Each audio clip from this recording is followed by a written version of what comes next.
Est-ce que ça t'est déjà arrivé en pleine visite immobilière, une fois que tu as fait ton tour de l'appartement, que tu as regardé un peu à gauche à droite, voilà, que le bien te plaît, il est intéressant, tout ça, que tu te retrouves en face du vendeur ou de l'agent immo et puis tu sais plus quoi demander, tu sais plus quoi dire, tu es là, mince, est-ce que j'ai oublié quelque chose, est-ce que j'ai tous les renseignements, voilà.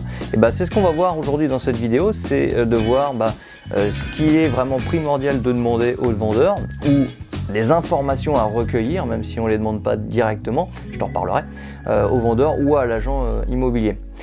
Salut, moi c'est Seb, donc si tu veux devenir libre financièrement, pense à t'abonner, comme ça on fait ça ensemble. Voilà. Alors, premièrement, quel type de questions il faut demander au vendeur ou à l'agent immobilier? Alors déjà, il y a deux types de questions. Il y a les questions sur le bien et des questions sur l'humain, sur le vendeur lui-même.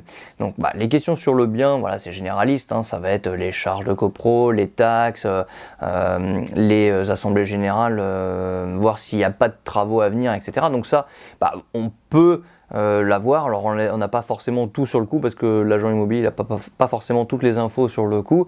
Le vendeur, lui, il les aura, mais il va pas forcément toutes vous les communiquer tout de suite. Mais bon, ça déjà, ça relève plus d'une checklist, hein. Je te ramène à la vidéo directe que je te mets là sur la checklist de visite pour rien oublier.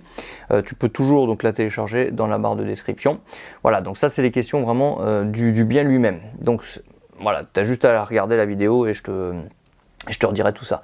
Là, on va s'intéresser vraiment aux questions au vendeur, hein, au vendeur ou à l'agent immobilier, parce qu'il faut savoir que 90% du temps, on aura affaire à l'agent immobilier. Il y a ses avantages et ses inconvénients, donc je te dis ça tout de suite avant de te donner toutes les questions qu'il faudra poser.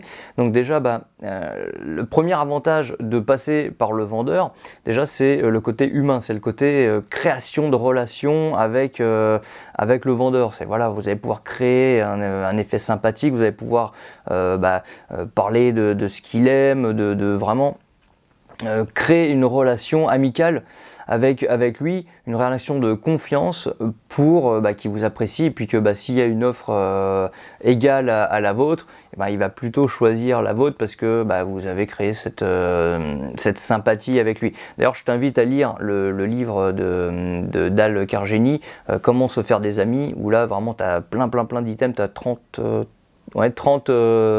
items qu'il faut suivre pour pouvoir vraiment avoir une communication optimale avec quelqu'un et puis négocier en contrepartie.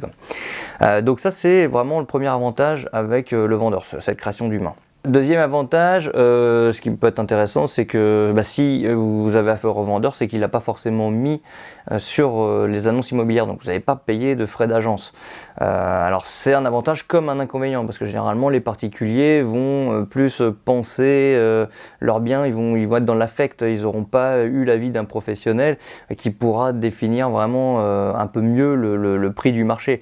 Le vendeur il est un peu déconnecté du prix du marché, donc il va vouloir mettre son prix un petit peu plus haut. Voilà. Donc c'est un avantage comme un inconvénient. L'autre avantage, c'est que on va pouvoir prendre un peu le vendeur au dépourvu, hein. On va pouvoir le mettre un petit peu pas dans l'embarras, mais il va pas pouvoir réfléchir aux questions qu'on va lui poser ou aux offres qu'on va pouvoir lui faire. Si on lui fait une offre sur le moment, comme ça, même si c'est un peu agressif, soit il n'a pas vraiment le temps d'y réfléchir et il peut se braquer, comme il peut accepter, voilà, donc la marge de négociation. Donc c'est pour ça que c'est intéressant de se former un petit peu à la négociation, à la communication avec l'autre, ce qui n'est pas mon fort généralement, mais voilà, ça peut être un avantage si on est bon, si on a la tchatche, si on s'intéresse à la personne. Du coup, l'inconvénient avec l'agent immobilier, c'est que justement on va pas avoir cette relation-là et que si le vendeur à côté il a deux ou trois personnes qui lui font la même offre, il va peut-être prendre la première, hein, tout simplement, il va pas forcément prendre la vôtre parce que vous êtes sympa, etc. Par contre, de passer avec l'agent immobilier, ça va nous enlever un peu de frein parce qu'on va peut-être pas forcément vouloir tout dire au vendeur, on va peut-être être un petit peu avoir de la retenue, hein, à lui dire écoutez, voilà, moi je vous fais une offre à 60 000 alors que le bien il est à 100 000, voilà, on va peut-être pas oser le faire devant le vendeur parce qu'il va nous raconter sa vie, il va dire oh là là je viens de divorcer, mes enfants sont malades, voilà je suis un peu en galère et tout, donc on va être un peu compatissant, hein, donc on va pas forcément oser y aller, alors que si on passe par l'agent immobilier, on occulte tous ces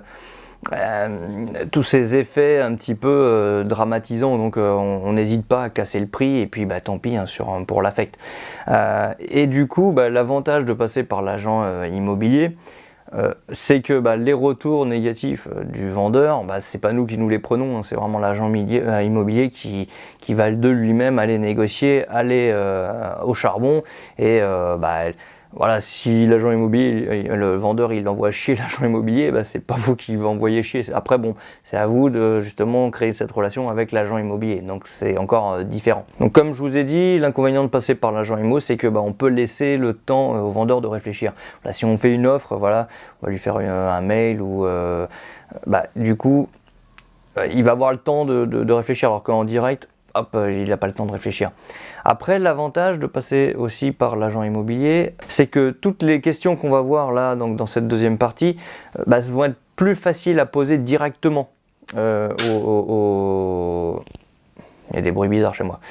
C'est plus facile de passer par l'agent immobilier directement, en posant les questions directement. Il va être plus à même à nous répondre parce que le vendeur, on va pas lui poser tel un interrogatoire toutes les questions une à une, et puis il va se dire mais pourquoi il me pose toutes ces questions alors que donc quand on sera en face de vendeur, va falloir vraiment feinter et amener les questions différemment et aller à la recherche d'informations plutôt que poser des questions. Alors qu'avec l'agent immo, voilà, on pose la question, et il sait pas, et puis surtout le vendeur va être plus à même de se livrer à l'agent immobilier qu'au vendeur, à l'acheteur. Il nous connaît pas, donc forcément il va vouloir vendre son bien, donc il va donner un peu toutes les billes à l'agent immobilier, et l'agent immobilier, même s'il doit être dans les deux camps, pour les deux camps, il sera quand même un peu plus pour l'acheteur, parce que c'est nous qui faisons son salaire, hein. Si on n'achète pas, il ne touche pas d'argent. Voilà, donc ça c'est vraiment les avantages et les inconvénients de passer par le vendeur et l'agent immo, en sachant que 90% du temps on passera par l'agent immobilier. Maintenant, donc, quelles sont les questions indispensables à poser alors que ça soit l'agent immobilier ou le vendeur, hein, tout simplement. Ce qu'il faut savoir, c'est dans un premier temps pourquoi il vend. La raison de la vente, ça peut être parce qu'il s'est lassé du bien, il déménage loin, ça peut être parce que c'est trop grand pour lui, ça peut être parce que la famille s'agrandit, ça peut être parce qu'il divorce, parce que c'était un décès, ça appartenait aux parents, etc. Donc en fait, ça c'est important de le savoir pour justement cet effet de négociation par la suite. Ensuite, ce qu'il faut savoir, c'est depuis combien de temps il a le bien. Ça va pas être la même histoire s'il vient d'acheter l'appartement il y a 2, 5 ans, voire moins de 10 ans, que si ça fait déjà 20 ans qu'il a déjà l'appartement, parce que principalement tous les gens font des crédits, et au final si ça fait 20 ans, le crédit, il y a de fortes chances qu'il soit déjà remboursé. Donc ça va être plus simple en fait de négocier avec quelqu'un qui n'a plus de crédit sur le dos que de quelqu'un qui vient à peine de rembourser les frais de notaire. Donc voilà, ça c'est important de savoir quand est-ce qu'il a acheter le bien. Donc après, c'est intéressant aussi de savoir depuis combien de temps le bien il est sur le marché, parce que là aussi c'est pas la même histoire si ça fait une semaine qu'il est sur le marché ou si ça fait un an. Si ça fait une semaine, le gars il est dans l'attente d'offres, donc il va analyser les offres, et puis voilà, il a l'embarras du choix, il attend un petit peu la meilleure offre, hein, donc il n'est pas encore pressé. Par contre, même voilà, si ça fait un an, peut-être que là non plus il n'est pas pressé, le mec, hein. Si ça fait un an, il se dit ok, là c'est plus le moment parce que les enfants vont rentrer à l'école, c'est plus le moment de vendre, on s'en occupera plus tard, quoi. Donc vraiment faut analyser vraiment ça fait combien de temps. Si ça fait 4, 5, 6 mois, peut-être que le mec il en a un peu marre, et que il serait peut-être plus à même de baisser le prix.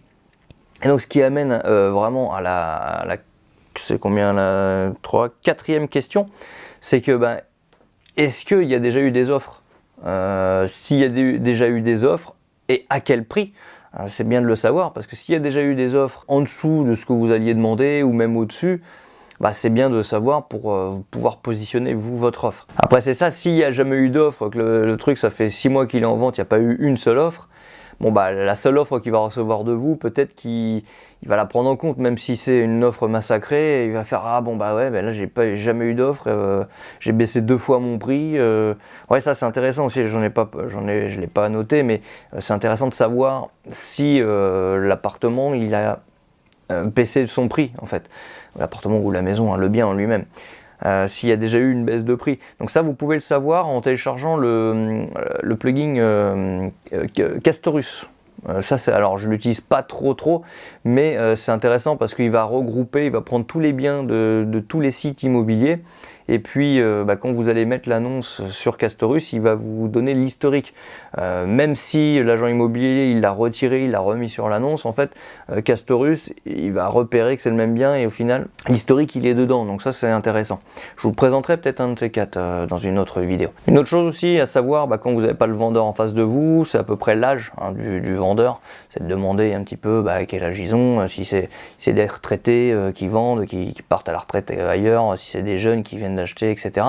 Ça vous pouvez pas le savoir si vous l'avez pas en face de vous, hein, le vendeur.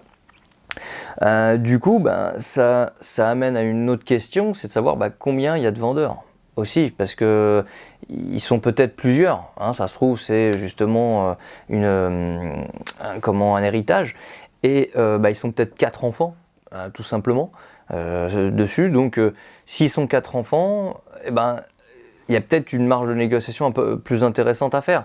Parce que si vous avez par exemple un bien à 100 000 que vous voulez vous demandez 80 000, s'il n'y a qu'un seul vendeur, vous lui demandez de faire un effort de 20 000 d'un coup, quoi. Donc c'est vrai que c'est compliqué, alors que s'il y a 4 personnes sur le coup, c'est une personne qui doit baisser de 5 000 euros son prix. Donc psychologiquement, c'est plus facile de traiter avec plusieurs personnes, bien que il faut que tout le monde s'entende. Si c'est des personnes qui ne s'entendent pas, c'est plus compliqué, parce qu'il y a toujours un qui veut vendre tant, l'autre qui veut pas vendre, l'autre qui veut s'en débarrasser. Enfin, c'est un peu plus compliqué, mais bon.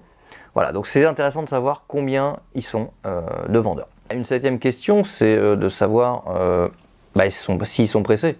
Ça vous allez le découvrir. Alors c'est pas, comme je vous le dis, c'est pas un interrogatoire qu'il faut poser, mais toutes ces informations là, il faut vraiment aller les piocher en discutant, vraiment de tout, de rien, et amener les personnes à parler, quoi.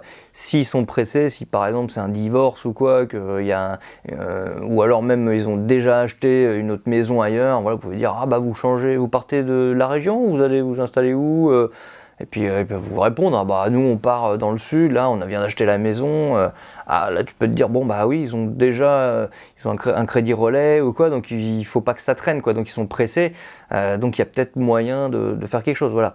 Donc savoir s'ils sont pressés, c'est intéressant aussi. Et une dernière question à poser, que j'ai piqué à Michael Ferrari. Michael Ferrari, alors je sais pas si tu as déjà vu une des vidéos, mais je commence à faire la promotion de la formation que j'ai faite, donc de sa formation sur l'immobilier. D'ailleurs je te mets le lien en dessous, et sache que je te rembourse 50 euros si tu prends cette formation. C'est un avantage pour toi, je t'offre une vidéo de présentation de la formation et je te rembourse 50 euros. Donc tout bénef, tu peux passer par moi. Donc voilà, moment de pub. Passé. Donc là, la question que j'ai piquée de lui, merci à toi Mickaël, sympa, c'est en fait pourquoi vendre alors que, c'est rajouter ce alors que, c'est-à-dire que voilà, il faut donner une raison, qu'importe la région, même si elle est un peu pourrie, voilà, c'est pourquoi vendre maintenant alors que la ville elle commence à être super attractive. Voilà, il y a un super super centre commercial qui vient d'ouvrir, il y a de plus en plus de touristes, il y a un métro qui vient s'installer. Voilà, c'est donc trouver la raison, pourquoi vendre alors que. Et là, justement, faut qu'il arrive à vous répondre en fait, hein. Donc ça, la question, vous pouvez vraiment le poser que aux vendeurs. Donc essayez d'aller le creuser. Si vous êtes avec l'agent immobilier, c'est un peu plus compliqué, mais il faut aller le creuser. Il faut vraiment communiquer avec le vendeur, quoi. Voilà, écoute, cette vidéo elle est terminée. J'espère que ces questions t'ont bien aiguillé sur la manière comment mener un entretien d'une visite. Si ça t'a plu, n'hésite pas à t'abonner. à mettre un like pardon, sous la vidéo, mais abonne-toi aussi quand même. Et puis bah, moi je te retrouve dans la prochaine vidéo quoi, pour plus d'aventures et sur l'indépendance financière. Allez, ciao!